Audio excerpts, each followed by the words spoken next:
تو واقعتاً وہ سینسرشپ اس وقت ختم ہو چکی ہے اور ہم امید کریں گے کہ یہ پالیسی کنٹینیو کرے گی. مختصر سا میرا سوال ہے, 100 دن آپ کو مکمل ہو گئے ہیں, آپ نے اپنا پرفارمنس چارٹ بھی دیا ہے, 34 میں سے 18 انیشیٹوز آپ لوگوں نے مکمل کر لیے, لانچ سٹیج میں 16 پہ کام ہو رہا ہے. عوام کی بہت جناب وزیر اعظم آپ سے توقعات اور امیدیں ہیں. اگر میں آپ سے پوچھ پاؤں ان 100 دنوں میں آپ, اگرچہ عرصہ قلیل ہے لیکن آپ نے خود ہی اس کا تعین کیا تھا, کس حد تک عوام کی توقعات پر پورا اتر پائے ہیں؟ Are we better off today as we were 100 days before? دو چیزیں. پہلے تو دیکھیں سینسرشپ کیوں بری ہوتی ہے, اور جب آپ انفارمیشن کو چھپاتے ہیں وہ کون چھپانے کی کوشش کرتا ہے؟ وہ چھپانے کی کوشش کرتا ہے جس کو خوف ہوتا ہے کہ میں کوئی چیزیں ایسی کر رہا ہوں جو میں پبلک میں نہیں لانا چاہتا. جمہوریت کے اندر اور آمریت میں فرق یہ ہے کہ جمہوریت کے اندر آپ کو ٹرانسپیرنٹ ہونا پڑتا ہے. سارا جو نیشنل اسمبلی اور انڈیپینڈنٹ میڈیا کا مقصد ہی یہ ہوتا ہے کہ وہ آپ کے اوپر ایک واچ ڈاگ بنے, آپ کو چیک کرے, آپ کے غلط کام کی نشاندہی کرے. جب آپ انفارمیشن کے اوپر کلیمپ ڈاؤن کرتے ہیں, اس کا مطلب کہ آپ کو خوف ہے کہ کوئی چیز ایسے نکل گئی جو میں غلط کر رہا ہوں. میں یہ چاہتا ہوں کہ ہماری گورنمنٹ جتنی بھی ٹرانسپیرنٹ ہو, اتنی ٹرانسپیرنٹ ہو, کوئی بھی پہلے گورنمنٹ نہ ہوئی ہو. اور اس کی وجہ یہ ہے کہ میرے انٹرسٹ میں ہے کہ میرے وزیروں کے اوپر نظر رکھی جائے, میرے پر نظر رکھی جائے. اور اس سے ہوتا کیا ہے کہ جو جمہوریت کی جو نمبر 1 چیز ہوتی ہے, پبلک گورنمنٹ کو اکاؤنٹیبل رکھ سکتی ہے. تو میں پہلی یہ چیز واضح کرنا چاہتا ہوں, کیونکہ ہمیں کوئی اس چیز کے اوپر خوف نہیں ہے. میں اگر میرا کوئی وزیر غلط کام کر رہا ہے تو میں چاہتا ہوں کہ وہ ایکسپوز ہو. سیکنڈلی جی, یہ 100 ڈیز کی بات دیکھیں, 100 ڈیز میں بیسکلی ایک آپ کا ڈائریکشن کلیئر ہو جاتا ہے کہ حکومت جا کدھر رہی ہے. یعنی 100 ڈیز میں تو اچیومنٹ نہیں ہو سکتی نا, وہ تو آپ کا PC1 بنتا ہے. مثلا آپ نے پل بنانا ہے, وہ پل 100 ڈیز میں تو نہیں بنے گا نا, آپ اس کی پلاننگ کریں گے اور اس کے بعد ہوگا. تو اس کا ڈائریکشن ہے, میں صرف اس کی ڈائریکشن آپ کو دینا چاہتا ہوں کہ ہمارا ڈائریکشن کیا ہے. ہمارا ڈائریکشن میں ایک چینج کر کے ایک ایلیٹس سسٹم سے ایک وہ سسٹم لانا چاہتا ہوں جو نچلے طبقے کے لیے پالیسیز بنے. جو پالیسیز ہماری ہوں اب تک پاکستان کے اندر, تعلیم ایلیٹ کے لیے ہے, ہسپتال ایلیٹ کے لیے ہے, انصاف کا نظام ایلیٹ کے لیے, اچھے وکیل ہیں, تو میں پکڑا بھی جاؤں ڈاکے مارتے ہوئے تو میرا وکیل مجھے 2-3 سال ادھر ادھر چکر لگوائے گا. اور میں غریب آدمی ہوں, میں جیلوں میں پڑا ہوں, اور میں جب جیل میں تھا تو مجھے خود آ کے ادھر کے جو جیل کا جو بھی سپرنٹینڈنٹ تھا, اس نے مجھے خود بتایا ہے کہ یہاں تقریباً آدھے لوگ بے قصور ہیں, اور اگر آپ ان کو وہ وکیل دے دیں جو ان کے پاس ہیں تو شاید ان میں سے زیادہ تر نکل جائیں, کیونکہ کارروائی پوری نہیں ہوئی. اسی طرح آپ کا ہمارا جو سارا سسٹم ہے, جابز کا کیا ہے, پیسے والوں کو ایلیٹ سسٹم سے جو آتا ہے اس کو نوکریاں ملتی ہیں, جو نچلے والے, سارا سسٹم سکیوڈ ہے ایک چھوٹی سی کلاس کو اوپر کرنے کے لیے, باقی قوم نیچے. ہماری جو کوشش یہ ہے, تعلیم کا نظام میں جتنی بھی ہم چیزیں لے کے آئے ہیں وہ ساری کیسے نچلے طبقے کے اوپر سلیبس کیسے ٹھیک کر سکتے ہیں. ہائی پاورڈ کمیٹی بنائی ہے جو ایک کور سلیبس لے کے آئے تاکہ ایک قوم بنے اور نچلے والوں کو وہی موقع ملیں CSP ایگزام میں جو کہ ایک ایلیٹ انگلش اسکول سے ملتے ہیں. سیکنڈلی جو ہاسپٹلس کا سارا سسٹم بن رہا ہے گورنمنٹ ہاسپٹلس کو ٹھیک کرنے کا, امیر جاتا ہے پرائیویٹ ہاسپٹل میں, غریب جاتا ہے گورنمنٹ ہاسپٹل میں, تو وہ, اور پھر ہیلتھ کارڈ. ہیلتھ کارڈ ایک ایسا ہے کہ جو ایک غریب آدمی کے لیے, آپ اگر غربت دیکھیں تو ایک غریب آدمی اپنے بجٹ پہ چل رہا ہوتا ہے, بیماری ہوتی ہے وہ فیملی غربت کی لکیر سے نیچے چلی جاتی ہے. تو ہیلتھ کارڈ ایک ایسی چیز ہے, ہیلتھ انشورنس, جو سارا انشاءاللہ پاکستان میں لے کے آ رہے ہیں. پھر پہلی دفعہ لیگل ایڈ ہم نے قانون بنایا ہے, ایک باقاعدہ ایک لیگل ایڈ اتھارٹی بنے گی, جو غریب لوگ اپنے کیس نہیں لڑ سکتے ان کو گورنمنٹ وکیل کر کے دے گی, نہیں وکیل کر کے دے گی, جو کہ باہر کی چیزیں ہیں. اور پھر جو بڑے ایکسٹینسو پروگرام لے کے آئے ہیں, یہ جو دیہات کے اندر بڑا شور مچا, وہ انڈے کے اوپر اور کٹے کے اوپر, اصل میں وہ بل گیٹس نے جب وہ بات کی تو اگلے دن وہ لوگوں کو سمجھ آئی کہ جی یہ تو بڑی زبردست بات کر دی. اور امریکہ کے اندر اگر آپ ان کا کنٹریبیوشن دیکھیں یہ مرغیوں کی اور ان کی جو میٹ گوشت کی, تو آپ ریلائز کریں گے کہ ایک ایڈوانس ٹیکنالوجیکلی ایڈوانس ملک کتنا ریلائی کرتا ہے اس کے اوپر. میرا مقصد صرف یہ ہے کہ جو اصل غربت ہے وہ دیہات میں ہے. جو اصل غربت ہے دیہات میں ہے. تو دیہات میں آپ نے کیا کام کرنا ہے؟ پیسے تو ہمارے پاس ہے نہیں, تھوڑے پیسے خرچ کر کے ٹارگیٹڈ سبسڈی دے کے چھوٹے کسان کو, وہاں جو خواتین ہیں وہ کسی طرح اپنے آپ کو امپاور کر سکتی ہیں. اور پھر جو اصل بات میں نے کی تھی کہ جو آج حلال میٹ کی انٹرنیشنل ٹریڈ ہے وہ 2000 ارب ڈالر کی ہے. ہم کوئی 7ویں نمبر پہ لائف سٹاک پروڈیوس کرتے ہیں, ہم ہے ہی نہیں اس کے اندر. تو یہ جو ہم بات کر رہے ہیں کہ ڈائریکشن آپ نے سیٹ کر لی ہے. میں چاہوں گا کہ حامد میر صاحب اگر آپ سوال کریں پرائم منسٹر صاحب سے. میں صرف یہ ڈائریکشن کا آپ کو بتا رہا ہوں کہ ہماری اوپر سے ایلیٹسٹ سے لے کے ایک باٹمز اپ پالیسی ہے. اچھا, یہ جس تقریر کا آپ نے ذکر کیا جو 100 دن مکمل ہونے پہ آپ کی تقریر تھی, جس میں آپ نے اس کا مرغی کا اور انڈے کا بھی ذکر کیا, تو اس کا کچھ لوگوں نے کافی مذاق بھی بنایا. حالانکہ یہ تو مجھے یاد ہے شہباز شریف صاحب نے بھی یہ اسکیم شروع کی تھی, لیکن ان کی اسکیم چلی نہیں. لیکن آپ کو کیا محسوس ہوتا ہے کہ اگلے ہی دن, اس آپ کی تقریر کے اگلے ہی دن مارکیٹ میں جو ڈالر ہے وہ شوٹ اپ کر گیا اور ایک ملک میں بحرانی کیفیت پیدا ہو گئی؟ اس پہ آپ نے کہا کہ گھبرانے کی ضرورت نہیں ہے, اگر ڈالر مہنگا ہو کہ گھبرائیں نہ. کیوں نہ گھبرائیں؟ آپ کے پاس وہ کون سی ایشورنس ہے قوم کے لیے کہ ہم نہ گھبرائیں؟ آپ سمجھتے ہیں کہ آپ اکانومی کو ٹھیک کر لیں گے؟ ہاں, میں پہلے تو پلیز ایک چیز یاد رکھیں کہ ہم کوشش کریں اداروں کو مضبوط کرنے کی, آٹونومائز کرنے کی. اور اسٹیٹ بینک نے یہ جو فیصلہ کیا, مجھے اچھا نہیں لگا, کیونکہ میں چاہتا تھا کہ 100 ڈیز کے اوپر پہلے گفتگو ہو جاتی. یہ تھوڑا بعد میں بھی فیصلہ ہو سکتا تھا, لیکن کیونکہ آٹونومائز کیا ہوا اسٹیٹ بینک کو, انہوں نے اپنے جو انہوں نے سمجھا کہ معاشی حالات ہیں اس کے مطابق کیا. میں پھر پرابلم کیا ہے, میں آپ کو ذرا پہلے یہ سمجھ جائیں کہ روپیہ کیوں گرا ہے. پرابلم یہ ہے کہ پچھلی گورنمنٹ نے جو چھوڑ کے گئے ہیں تقریباً 19 ارب ڈالر کا خسارہ تھا ایکسپورٹ اور امپورٹ میں. جب 19 ارب ڈالر کا خسارہ ہو, جب یہ گورنمنٹ آئی تھی تو 2.5 ارب ڈالر کا خسارہ تھا. اتنا بڑا خسارہ یہ چھوڑ کے گئے. اب مارکیٹ کیا دیکھتی ہے؟ مارکیٹ دیکھتی ہے کہ جناب اگر اتنا بڑا خسارہ ہے, اس کا مطلب ڈالر خریدو, کیونکہ ڈالر اوپر جائے گا. اب ڈیمانڈ اینڈ سپلائی ہے نا. اگر آپ کے ڈالر کی 19 ارب ڈالر کا خسارہ ہے مارکیٹ کے اندر, تو لوگ اسپیکولیٹ کرنا شروع کر دیتے ہیں. پچھلے 1 سال کے اندر وہ پچھلی گورنمنٹ نے روپے کی قیمت کو مینٹین کرنے کے لیے 7 ارب ڈالر خرچ کیا. تو پہلی ڈالر کا خسارہ ہے, پہلے ہی امپورٹس زیادہ ہیں, ایکسپورٹس کم ہے, تو اوپر سے 7 ارب ڈالر خرچ کر دیا روپے کو مینٹین کرنے کے لیے, کیونکہ آرٹیفیشلی مینٹین تھا. دیکھیں مارکیٹ تو دیکھتی ہے, مارکیٹ دیکھتی ہے کہ جب ان کے پاس ان کی امپورٹ اور ایکسپورٹ کیا ہے. ایک چیز دیکھتی ہے خسارہ. آپ کی جب بھی کوئی سٹڈی کرتا ہے نا آپ کے ملک کو, وہ سب سے پہلے دیتا ہے ڈیفیسٹ کتنا ہے آپ کا, کرنٹ اکاؤنٹ ڈیفیسٹ کتنا ہے, فسکل ڈیفیسٹ کتنا ہے.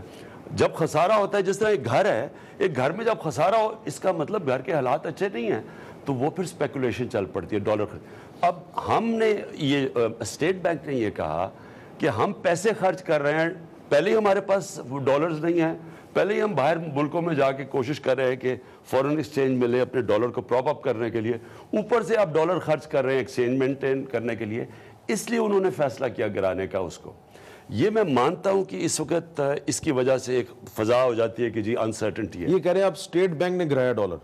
جی اسٹیٹ بینک آٹونومس ہے نا. اچھا, مجھے تو نہیں پتا تھا. اگر مجھے ہوتا تو میں ان کو شاید کہتا اور طرح کریں, شاید ڈیلے کر کے کریں, اسٹیگر کر دیں, لیکن خیر اسٹیٹ بینک نے کیا. اسٹیٹ بینک یہ تو نہیں کر سکتا کہ مرضی سے جو چاہے کر لے. ان کے ایک فائنانس منسٹر ہیں, ان کے ایک فائنانس ٹیم ہے, تو یہ تو نہیں ہو سکتا کہ آپ یکدم جو اسٹیٹ بینک کے گورنر صاحب چاہیں گے وہ کر دیں گے. اس کا اثر تو آپ پہ ہونا ہے نا, جواب دہ آپ ہیں, گورنر اسٹیٹ بینک نہیں ہے. اور اسی لیے جب پہلے بات ہو رہی تھی کہ یہ گورنر اسٹیٹ بینک جس کو آپ کی گورنمنٹ نے لگایا ہے, یہ پچھلی گورنمنٹ کے ماؤتھ پیس تھے, انہی کے لیے کام کرتے تھے. یہ یکدم 2 دفعہ ہوا 8-8 روپے کا, تو عام آدمی متاثر ہو رہا ہے نا, مارکیٹ اپ سیٹ ہوتی ہے. تو آپ کیسے کہہ سکتے ہیں کہ یہ اٹانومس باڈی, اٹانومس کا مطلب یہ نہیں ہوتا کہ بے لگام آزادی ہے اور ایگزیکٹو آپ ہیں اور آپ کی گورنمنٹ ہے, ان سے کوئی پوچھا ہی نہ, اور پوری فائنینشیل ٹیم جو ہے وہ انڈیپینڈنٹلی کسی اور کے لیے کام کرتا ہے. یہ آپ کا پوائنٹ ٹھیک ہے. ہم نے اس کے بعد ہم نے میسج بھجوائی ہے کہ آگے سے یہ آپ نے کرنا ہے، تو ایک چھوٹا سا گروپ ہمیں پتہ ہونا چاہیے کہ آپ کیا کرنے جا رہے ہیں تاکہ ہم اپنی ان پٹ دے سکیں.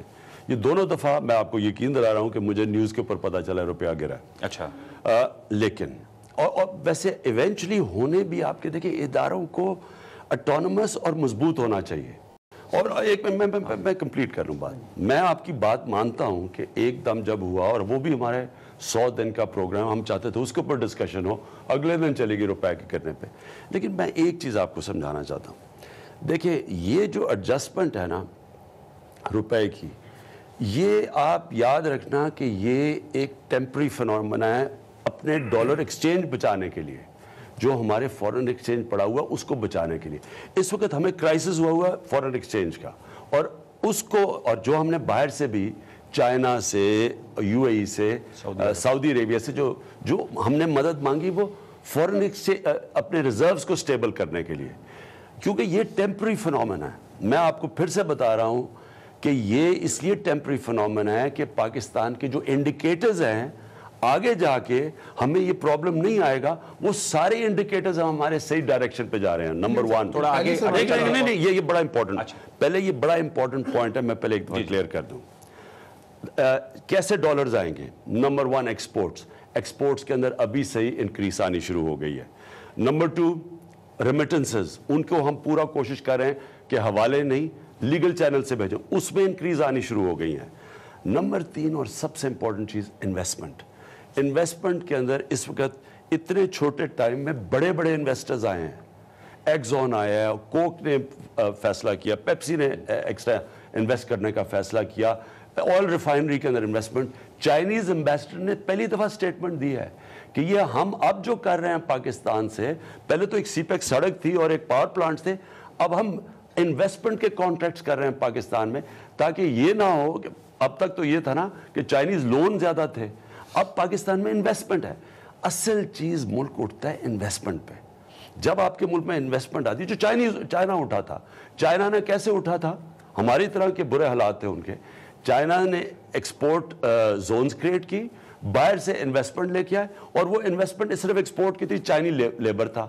وہی ماڈل ہم پاکستان میں لے کے آ رہے ہیں. تو آگے جا کے تو حالات ٹھیک ہو جائیں گے. اور سب سے امپورٹنٹ چیز، ہم منی لانڈرنگ کے اوپر اس ہفتے ہمارے قانون آ رہے ہیں، سخت قانون آ رہے ہیں، کیونکہ ہمارا 10 ارب ڈالر ملک سے باہر چلا جاتا ہے، چوری کا پیسہ، زیادہ تر انلیگل پیسہ ہے جو کہ لوگ یہاں سے چوری کر کے لے کے جاتے ہیں. اس کے اوپر بھی کلیپ ڈاؤن تھوڑا سیکوینس سے چلتے ہیں. آپ نے پہلے جو کہا تھا کہ جو ٹیم ہے وہ اس پہ بہت زیادہ چیزیں ڈیپینڈ کرتی ہیں، آپ کی جو کابینہ ہے، آپ کے جو وزراء ہیں، اور سب سے زیادہ امپورٹنٹ فیکٹر ہی وہ ہے. آپ نے جو نیا پاکستان بھی بنانا ہے وہ 100 ڈیز میں تو بنے گا نہیں، ایز یو رائٹلی سیٹ کہ ڈائریکشن ایک آپ نے سیٹ کرنی تھی.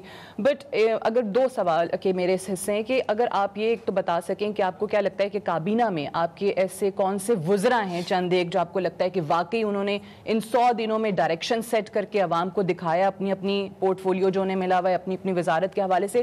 اور دوسرا ایک اور آپ کے وزیر اعظم سواتی صاحب، ان کا کیس کورٹ میں چلا، جی آئی ٹی پیش کی رپورٹ سامنے آئی جس میں ان کو قصوروار ٹھہرایا جا رہا ہے. نئے پاکستان میں سر ہم ایکسپیکٹ کرتے تھے کہ آپ کورٹ سے پہلے خود ایک پریسیڈنٹ سیٹ کریں، خود ان کو اپنی کابینہ سے الگ کریں، یہ آپ نے کرنا تھا. سو وہ نہیں ہوا، وہ ابھی تک کابینہ کا حصہ ہے. 2 چیزیں. پہلی چیز آپ نے کہی کہ منسٹرز کی کیا پرفارمنس ہے. 100 دن میں اب سارے منسٹرز نے اپنی مجھے اس ہفتے میں دیکھوں گا، ساروں نے مجھے رپورٹس دی ہیں کہ اب تک انہوں نے کیا اچیو کیا، وہ آگے کیا کرنے جا رہے ہیں، اور کاسٹ کٹنگ کتنی کی. یہ 3 چیزوں کے اوپر میں انشاءاللہ اس ہفتے کے اوپر فیصلے کروں گا. ہو سکتا ہے ہم کئی وزیروں کو چینج کریں. میں ایک چیز کہوں گا یہ کہ دیکھیں جو سچویشن میں پارٹی نے لیا ہے اس ملک کو، کسی پاکستان کی تاریخ میں گورنمنٹ کو اس طرح کے حالات نہیں ملے. کبھی کسی گورنمنٹ کو نہ فسکل ڈیفیسٹ اتنا بڑا ملا ہے، اور نہ خاص طور پہ جو امیجیٹ پرابلم تو کرنٹ اکاؤنٹ ڈیفیسٹ کا ہے نا، کہ باہر کی دنیا یہ تو شکر ہے ابھی انویسٹ کر رہے ہیں لوگ آ کے. نارملی لوگ یہ دیکھتے ہیں کہ اگر آپ کے ملک میں آپ کے پاس ڈالر ہی نہیں ہے آپ کے امپورٹس کو سروس کرنے کے لیے، تو انویسٹمنٹ بھی رک جاتی ہے. وہ اس لیے لوگ انویسٹ کر رہے ہیں کہ لوگوں کو نظر ہے پاکستان کا پوٹینشل. لیکن ان حالات کے اندر میرے خیال میں ہم نے جتنی محنت کی ہے میں آنیسٹلی کہہ سکتا ہوں کہ میں نے زندگی میں کبھی اتنی محنت نہیں کی, کرسی پہ اتنا نہیں بیٹھا نہ ایک دن میں نے چھٹی لی ہے, اور وہ اس لیے کہ ایک ملٹی کرائسس ہے, ایک ایک ادارہ نقصان کر رہا ہے, ایک ایک گورنمنٹ کا ادارہ ریکارڈ نقصان کر رہا ہے, ایک ادارہ ٹھیک نہیں چل رہا. میں آپ کبھی پاور سیکٹر کے اندر ہم نے سوچا تھا 480 ارب روپیہ بہت بڑی سیکولر ڈیٹ تھی, 1200 ارب روپے کی سیکولر ڈیٹ چھوڑ کے گئے ہیں, بجلی کی قیمت بھی بڑھا کے, اور آپ پی آئی یہ ریلوے ایک ایک ادارہ دیکھیں. اداروں کے بارے میں کر کیا رہے ہیں, کیونکہ آپ کا سٹانس پہلے بھی تھا, 200 بلین روپے کا آپ ذکر کیا کرتے تھے کہ پی آئی اے اس کا سٹیل مل کا خسارہ ہے, پی آئی اے کا 406. آپ پرائیویٹائزیشن کے خلاف بھی ہمیشہ رہے ہیں, بہت زیادہ ناقد رہے ہیں. سو اگر پرائیویٹائز بھی نہیں کرنا تو پھر کیا پالیسی ہے؟ ہماری پالیسی وہ ہے, ہم نے 2 ماڈل اسٹڈی کیے تھے, ایک سنگاپور کے اور ایک ملیشیا کے. انہوں نے کیا کیا کہ انہوں نے ان کو ساروں کو ایک ہولڈنگ کمپنی میں لے لیا, سارے گورنمنٹ کارپوریشنز کو, اور ان کو مکمل طور پہ ایک اس طرح پرائیویٹائز بھی نہیں کیا اور ان کو چلایا پروفیشنلی. مثلا ایمریٹس ایئر لائن ہے, وہ ہے تو گورنمنٹ کی لیکن پروفیشنلی چلتی ہے, اس میں کوئی مداخلت نہیں ہے, ان کے پروفیشنل چیف ایگزیکٹو ہیں. تو ہم نے یہ ایک ہولڈنگ کمپنی میں لے کے ان سارے اداروں کو پروفیشنلی چلانا ہے, اور وہ پروسیس میں ہے, اس کی لیگل امپلیکیشنز تھی, تھوڑا ٹائم لگا. لیکن میں آپ کو ایک چیز کہنا چاہتا ہوں, جو حالات میں پاکستان یہ چھوڑ کے گئے ہیں, ان حالات کے اندر میرے خیال میں جو کہ پرفارمنس ہوئی ہے گورنمنٹ کی وہ زبردست ہے. جو پرابلمز آئے ہیں, میں صرف ایک پرابلم بتا دوں, پرابلمز یہ آئے کہ دیکھیں جب آپ اتنا بڑا 18.5 ارب ڈالر کا خسارہ لیتے ہیں فورن کرنٹ اکاؤنٹ کا, اس کے بعد آپ کو پہلے دن سے فائر فائٹنگ کرنی شروع کرتی ہے, اور وہ جب یہ فائر فائٹنگ ہوتی ہے اس میں ایک انسرٹنٹی آتی ہے. انشاءاللہ آنے والے دنوں میں آپ سٹیبلٹی دیکھیں گے پاکستان. آزم سواتی والا رہ گیا. اچھا, میں صرف یہ کہوں گا کہ کسی جگہ مداخلت ہم نے نہیں کی. آپ یہ سوچیں کہ میں ہوں انٹیریئر منسٹری کا اس وقت ہیڈ, میرے نیچے سی ڈی ہے, وہ بنی گالا کے گھر کے اوپر وہ رپورٹ دے رہے ہیں. کبھی ماضی میں کسی کی مجال تھی, حالانکہ کوئی ایلیگل نہیں ہے, لیکن انہوں نے اس طرح کی رپورٹ دی جس طرح لگا کہ جو ریگولرائزیشن ہوئی, تب تو وہ جنگل تھا وہاں میں, ریگولرائز کس سے کرواتا, وہ تو نہ سی ڈی اے کے نیچے تھے. لیکن میرے کیس کسی کے اوپر اعظم سواتی کا کیس ہے, کوئی مداخلت, میرے نیچے انٹیریئر منسٹری تھی, میرے نیچے سی ڈی اے تھا, ہم نے کسی جے آئی ٹی میں مداخلت نہیں کی. اور ایک جو آپ کہہ رہے ہیں وہ جب تک آپ کسی کے اوپر انکوائری نہ, یعنی جس طرح بابر وان کے اوپر ہوئی, انہوں نے خود ریزائن کر دیا ایک دم, حالانکہ ابھی انکوائری تھی.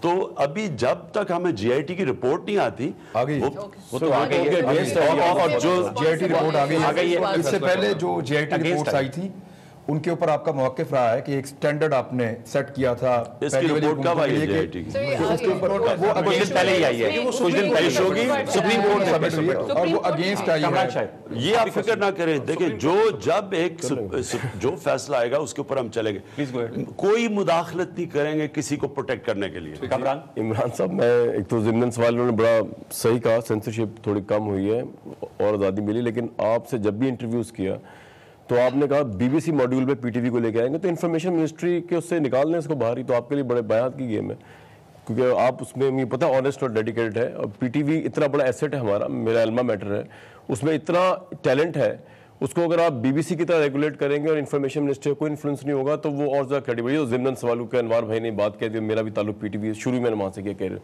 دوسرا میرٹ کی بات, ہم نے آپ کی یہ ہزاروں دفعہ تقریر چلائی اور ہم دل سے اس پہ بلیو کرتے ہیں کہ آپ بھی بلیو کرتے ہیں کہ اللہ تعالیٰ نے کہا کہ تم سے پہلے قوم اس لیے برباد ہوگی کہ امیر لوگوں کے لیے قانون دوسرے تھے, کمزور کے دوسرے تھے. اب ہم دیکھتے ہیں کہ اعظم سواتی صاحب کا ایشو ہو یا اس سے بڑھ کے عثمان بزدار صاحب نے جس طرح انٹرفیئر کیا, کورٹ میں ثابت ہوا ڈی پی او پاک پتن کی مداخلت, لیکن اس میں آپ کی طرف سے کوئی ان کو شو کاز نوٹس نہیں آیا, بلکہ آپ جا کے لاہور میں ان کو سپورٹ کرتے. اچھی بات ہے, وہ آپ کرتے ہیں ان کو سپورٹ, ان کو کرنا بھی چاہیے, وہ نئے آئے ہیں ابھی, لیکن آپ نے ان سے کوئی باز پرس نہیں کی. اگر باز پرس کی تو ہمیں اس کے بارے میں نہیں بتایا.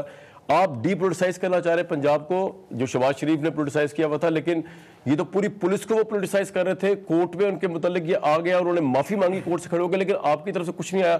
تو سر ہم ایز آپ پرائم منسٹر کی طرف دیکھتے ہیں کہ آپ کی لیڈرشپ, ہم نے بڑے انسپائر ہیں آپ کی اس بات سے کہ آپ میرٹ پہ فیصلے کریں گے, تو یہاں پہ کچھ تو ان کو پوچھیں گے آپ نے. اور یہ گجر صاحب کون ہے سر, ان کا کیا تعلق ہے حکومت سے کہ ان کا پیٹرول پمپ نہیں گر سکتا؟ اگر وہ گر جاتا ہے تو ڈی پی او کا ڈی سی کا تبادلہ ہو جاتا ہے. سر یہ کچھ تو آپ اس میں ہمیں حوصلہ دینا کہ آپ بالکل مختلف ان سے جو اس سے پچھلی گورنمنٹس آئی ہیں جس کے لیے آپ کو ووٹ دیا گیا ہے تبدیلی کے لیے. سیال کوٹ والوں کے ساتھ بھی یہی کیا, ڈی سی کے ساتھ. سر یہ میرٹ پہ تو آپ ہمیں بتائیں نا, کیا سواتی صاحب کا سر کورٹ میں ثابت ہو گیا ہے کہ وہ ان کی بحث کا کوئی قصور نہیں تھا جتنا سواتی صاحب کا. جیسی رپورٹ آئے گی یہ تو جی آئی ٹی سپریم کورٹ نے بلائی ہے, جو بھی سپریم کورٹ فیصلہ کرے گا وہ اس کو بے کرے. سپریم کورٹ نے سواتی سے کہا آپ کو ریزائن کر دینا چاہیے, آپ کی جو مداخلت جس طرح آپ نے کی ہے.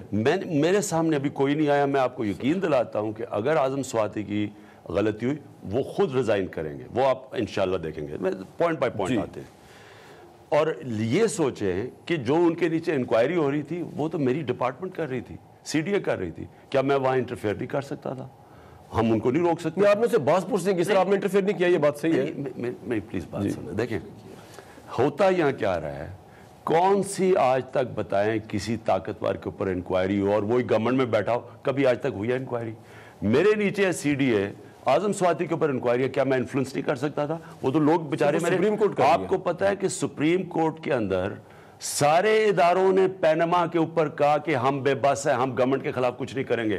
ایک ادارے نے نواز شریف کے اوپر بات کی. کس نے کی؟ جا کے وہ جے آئی ٹی کے اندر جو بریگیڈیئرز تھے جس کی وجہ سے فوج کے خلاف ہوئے ہیں, کیونکہ وہ کنٹرول میں نہیں تھے. ہم نے کسی قسم کی اپنے اوپر, میں نہیں کہہ سکتا تھا سی ڈی او کو کہ جی میرے اوپر نہ بات کرے. انہوں نے جا کے میرے جو بالکل غلط سٹیٹمنٹ تھی, میں نے کوئی چیز انلیگل گھر میں نہیں کی. اب آ جائیں بزدار پہ. عثمان بزدار ہیں چیف ایگزیکٹو پنجاب کے. ان کے پاس ایک آدمی آ کے رپورٹ کرتا ہے اور ٹھیک رپورٹ کرتا ہے کہ کسی کی بیٹی جو ہوتی ہے بشرا بیگم کی بیٹی, اس سے پولیس نے زیادتی کی ہے. ایک چیف ایگزیکٹو کیا وہ پولیس آفیسر کو بلا کے پوچھ نہیں سکتا؟ یہ کون سی دنیا میں ہوتا ہے؟ میں آپ کو میں بات بتاتا ہوں. دیکھیں میں نے چیف جسٹس نے کئی بڑی زبردست کام کیے, لیکن مجھے تھوڑا سا اعتراض ہے ان کے اوپر. ایک انہوں نے جو ایک چیف ایگزیکٹو ہے پروونس کا, وہ کیا کر رہا ہے, اس کی کوئی غلطی ہے یہ کہ وہ پوچھ رہا ہے کسی کو کہے جی کسی کی بیٹی کسی کا پولیس نے زیادتی کی ہے, اور وہ آ کے ان کو پولیس والے سے پوچھے نا, وہ چیف ایگزیکٹو ہے, وہ ذمہ دار ہے. دوسری چیز مجھے افسوس ہوا کہ انہوں نے جا کے زلفی بخاری کو وہاں کہا سپریم کورٹ میں کہ جناب آپ نے نیپوٹزم کی بات کی, میننگ کہ میں نے ان کو فیور کیا ہے. میں اس لیے ایکسیپشن لیتا ہوں اس چیز کو. میں 10 سال تھا پاکستان ٹیم کا کیپٹن, آج تک مجھے کوئی کہہ کہ ایک میں نے کوئی رشتہ دار دوست کو سپورٹ کیا. نمل یونیورسٹی میں آج تک بتائے ایک میں نے کسی کو, شوکت خانہ میں بتائے, پشاور میں بتائے, ایک آدمی کو میں نے فیورٹزم نیپوٹزم میں لیا ہے. مجھے 5 سال ہوئے پختونخوا میں گورنمنٹ کرے, ایک مجھے بتایا میں نے رشتہ دار دوست کو کوئی پوزیشن دی ہوئے وہاں. یہ مجھے بڑا اس کا افسوس ہوا کہ چیف جسٹس صاحب نے وہاں سپریم کورٹ میں کہا کہ جی یہ نیپوٹزم ہوئی ہے. میں یہ آج آپ کو کہتا ہوں کہ کسی قسم کا میں نے آج تک کسی ادارے میں انٹرفیئر نہیں کیا. میری سن تو لیں, میری بہن کا نام آ رہا ہے, پوچھے کبھی میں نے کسی سے انٹرفیئر کیا؟ میں نے کہا کہ یہ اچھی بات آپ نے نہیں کیا. لیکن سر میرا پوائنٹ یہ ہے کہ چیف جسٹس کا رائٹ ہے یہ جاننا کہ کیا, پہلی بات تو یہ کہ کیا ہر عام آدمی کے لیے سی ایم پنجاب اویلیبل ہے اس طرح کمپلینٹس کے لیے؟ پھر تو بڑی اچھی بات ہے. اور ہمارا آج سی ایم پنجاب ایسا کبھی آپ کو سی ایم ملا ہی نہیں ہے, سارا وقت اس کے دروازے کھلے ہیں. جو آ کے لوگ